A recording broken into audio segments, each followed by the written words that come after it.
Advertencia, advertencia. Lo que verás y escucharás durante este video son entrevistas y relatos reales contados por sus protagonistas bajo estrictas medidas de seguridad, por lo cual estos testimonios tendrán ligeras modificaciones para conservar la integridad del entrevistado, entrevistador y público oyente. Material netamente educativo, no se intenta enaltecer ni engrandecer el delito ni actores criminales. Bienvenidos a Blog de Lampa.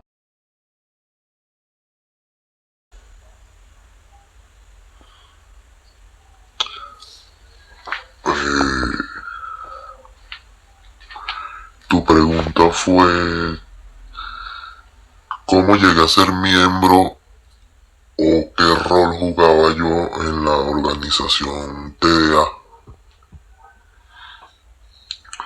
Como te dije anteriormente,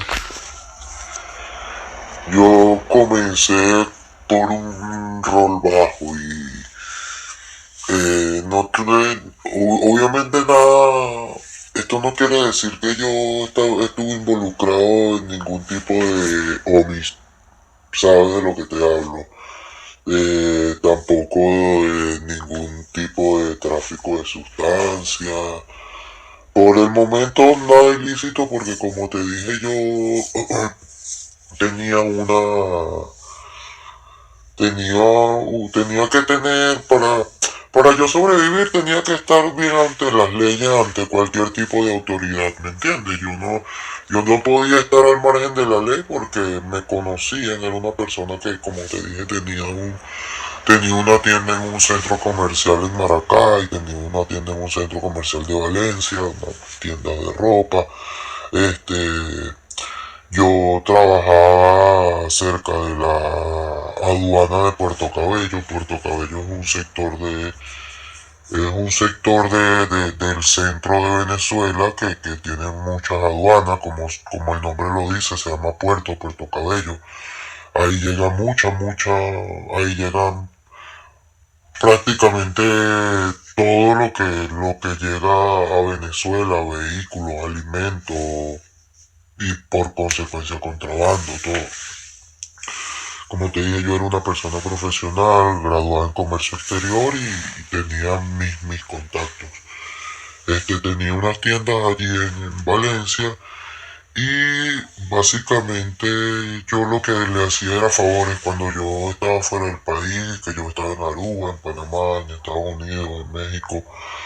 Yo le buscaba cosas específicas que ellos querían, como por decirte relojes Tag Heuer, relojes Cartier, lentes Cartier, un lente específico Oakley, el repuesto de X cosa, el repuesto de algún carro, de alguna moto. Por ejemplo, a Niño Guerrero le conseguí muchas muchos repuestos de moto, le conseguí un repuesto de una moto Husqvarna, una moto que creo que es alemana, algo así, no recuerdo, pero es una moto edición limitada. Yo lo ayudé a él lo ayudé a él tanto con la importación del repuesto como para la compra de la moto.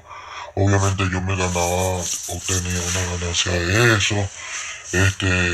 Eso en aquel momento no, como te dije, no recuerdo el año, no recuerdo muy bien el año. Creo que, si no mal recuerdo, eso fue en el 2010, por allí, 2008.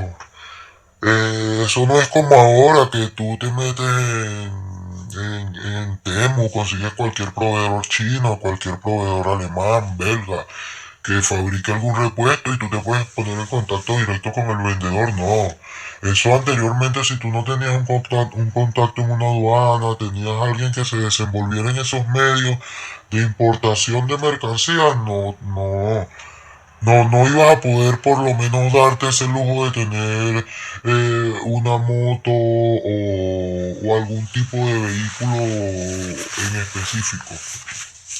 Entonces yo muchas veces lo ayudé, por ejemplo a él lo ayudé a conseguir repuestos de motos y algunas motos lujosas. Motos mayameras, lo que le llaman. Yo por ejemplo tenía contactos en Miami que eran motos del bajo mundo, como quien dice. Eran motos del bajo mundo en Miami y las mandábamos por partes desarmadas. O sea, él las mandaba, si yo estaba en Miami, me encargaba de supervisar la moto y luego se la entregaba a alguien y ese alguien la desarmaba y la enviaba por parte a Venezuela, obviamente sin las llantas, solamente el sistema solamente el motor. Muchas veces no podíamos importar el tanque de la gasolina porque ya una vez que, para aquel entonces cuando el vehículo, si ya el tanque había recibido gasolina, ahí dentro podían contener gases y el gas podría eventualmente explotar dentro de un contenedor. Entonces básicamente se mandaba el corazón de la moto, la computadora, el motor desarmado, el sistema de freno, todo lo que es el ramal de electricidad. Yo también me encargaba de eso cuando era una moto lujosa. ¿Qué otra cosa te puedo decir que hacía? Obviamente como yo tenía locales, yo tenía las cuentas de mi banco eran cuentas lo que se llaman jurídicas, era una cuenta que no era una cuenta de una persona, sino era una cuenta de una empresa. Y allí podía recibir mucho dinero. Muchas veces yo cuando llegué allá dentro de Tocorón, que hacía mis negocios allí, muchas veces yo no quería salir con el efectivo y daba un número de cuenta. Ellos se dieron cuenta que yo, por ejemplo, Larry se dio cuenta una vez que yo tenía una cuenta jurídica y ellos poco a poco fueron jugando con mi mente, poco a poco, mira, para que me hagas este favor, o de repente me pagaban un dinero, me pagaban de más. Por ejemplo, lo que yo vendía allí dentro del penal, las cosas, los relojes, las cadenas, todo lo que yo vendía allí, me lo pagaban muchas veces en efectivo si yo quería, muchas veces en número de cuenta. Y una vez que yo les di el número de cuenta, ellos notaron que era una cuenta jurídica y que por ahí podría recibir mucho más cantidad de dinero de la que recibe una persona normal. Ya de allí se fueron estableciendo mucho más relaciones porque yo tenía una cuenta en el Banco Venezuela, que era el banco, ese banco ya no existe, era el Banco del Estado y yo tenía una cuenta allí en el Banco Jurídica que para aquel entonces una persona natural podría recibir creo que 8 millones de bolívares y para aquel entonces una cuenta jurídica podría manejar, creo que alrededor de más de 100 millones de bolívares sin despertar ningún tipo de sospecha. Entonces, una vez ellos me pagaban, muchas veces me pagaron de más y me preguntaban, ¿puedes hacerme un favor en Caracas? Y yo, sí, depende del favor. No, para que me compre el repuesto de esta moto una vez. Cómprame esta moto, yo voy a mandar a alguien para que la busque y para que la chequee, pero para que tú le des el efectivo, yo te mando a alguien para que te cuide y tal. Y yo no, porque yo en realidad en Caracas yo me desenvolvía, en Caracas yo tenía muchos conocidos, ¿me entiendes? Eh, Mi papá también estuvo preso, ya por ahí también se van como estableciendo relaciones, como no sé si suena como cliché y suena repetitivo esto, pero eh, las leyes de la calle, las personas de la calle, Caracas es muy pequeña y todo el mundo se conoce.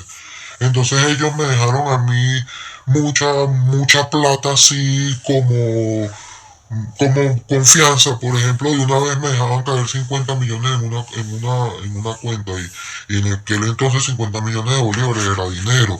Entonces a mí una vez mi papá y mis tíos me dijeron, a ti todo el mundo que te dé plata sin conocerte es porque confía en ti o es porque te vas a meter en un gran problema.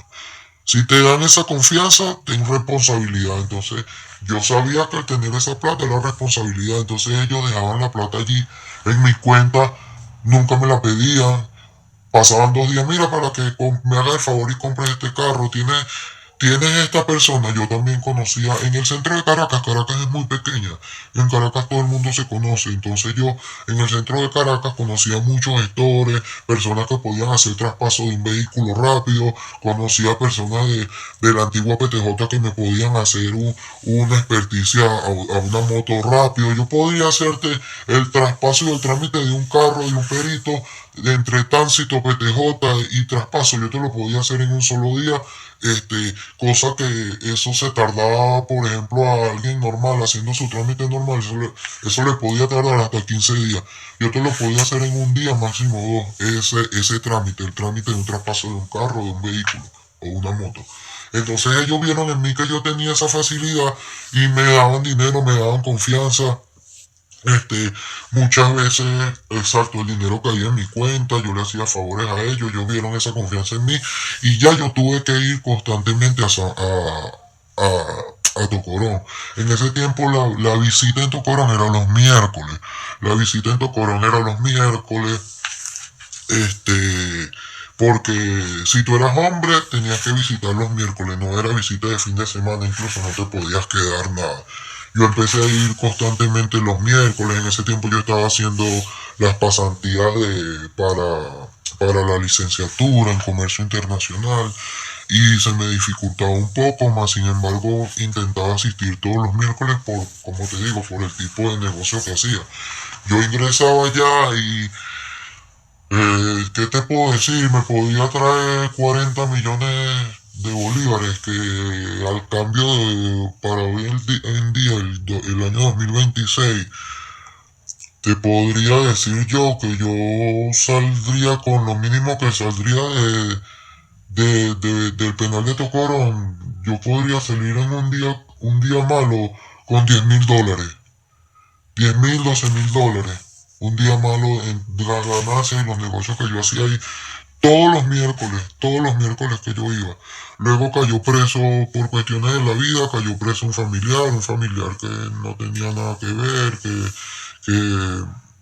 hizo una mala jugada y cayó allí preso y ya constantemente yo tenía que ir más para allá.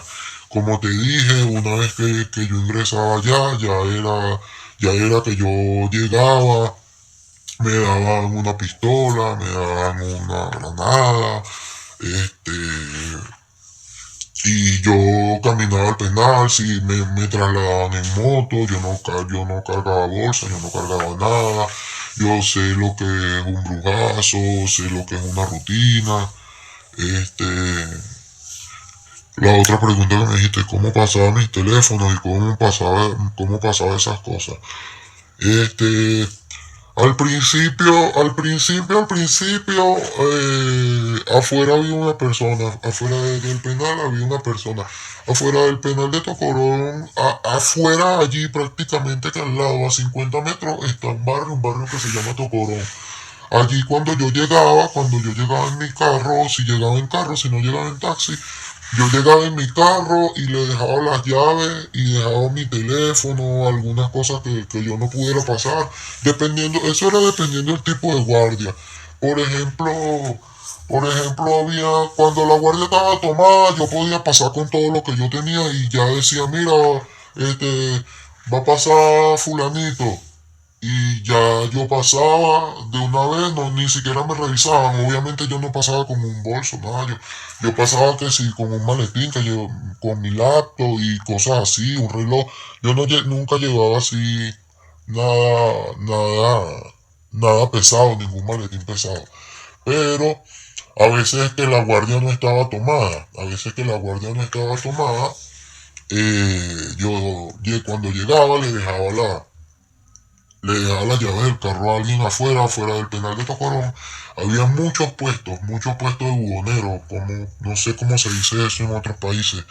Afuera de la cárcel, fuera de la penitenciaría, había especies de carpas. Y en esas carpas mucha gente vendiendo gaseosa, vendiendo agua, vendiendo comida, empanada, allí te guardaban las pertenencias, por ejemplo la gente que iba con celulares, con cadenas, allí dejaban las pertenencias, allí había mucha gente alquilando ropa, porque como te explico, dependiendo la guardia, eso dependiendo la guardia, a veces allí estaba prohibido que las mujeres pasaran en falda corta, estaban prohibidas que las mujeres pasaran y los hombres con cualquier tipo de vestimenta negra, pantalones tenían que ser jean claritos sin hueco. Había muchas reglas estrictas para entrar al penal cuando la guardia no estaba tomada. De resto, cuando la guardia estaba tomada, allí era, como se dice en Venezuela, era otra película. Cuando la guardia estaba tomada, tú pasabas como te diera la gana. Eso sí, los guardias se la aplicaban como quien dice a los presos sencillos, a los presos de bajo rango. ¿Me estás entendiendo?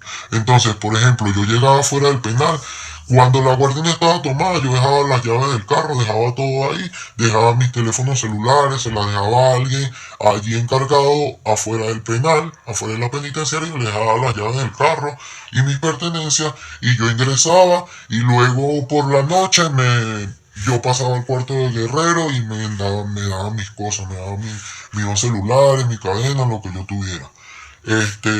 Y el vehículo, con el vehículo, a veces me decían que yo lo dejara allí en el barrio, porque como te dije, allí a 50 metros también hay un barrio. Y la mayoría de esas personas, ¿de que vivían esas personas de ahí del lado del barrio? De eso, las personas vivían de eso, de hacer favores al penal. Muchas personas convirtieron sus casas en estacionamiento y uno guardaba allí su vehículo, ¿me entiendes? Uno guardaba allí su vehículo, que bueno, ya después te contaré que hacía, que eso trajo muchas consecuencias, porque tú a veces dejabas el vehículo allí, llegaba la policía en la noche y luego la policía te esperaba más adelante. Por ejemplo, cuando sabían que dentro del penal había una fiesta, la policía pasaba por fuera del penal o se metían allí dentro del barrio, le tomaban fotos a las placas de los carros y te esperaban mucho más adelante en la encrucijada de Cagua. Te esperaban allá, ya sabían que tú venías del penal de Tocorón y la misma policía te secuestraba sin tú tener antecedentes penales, sin tú haber hecho nada, simplemente por el hecho de estar allí dentro del penal. Te secuestraba la misma policía.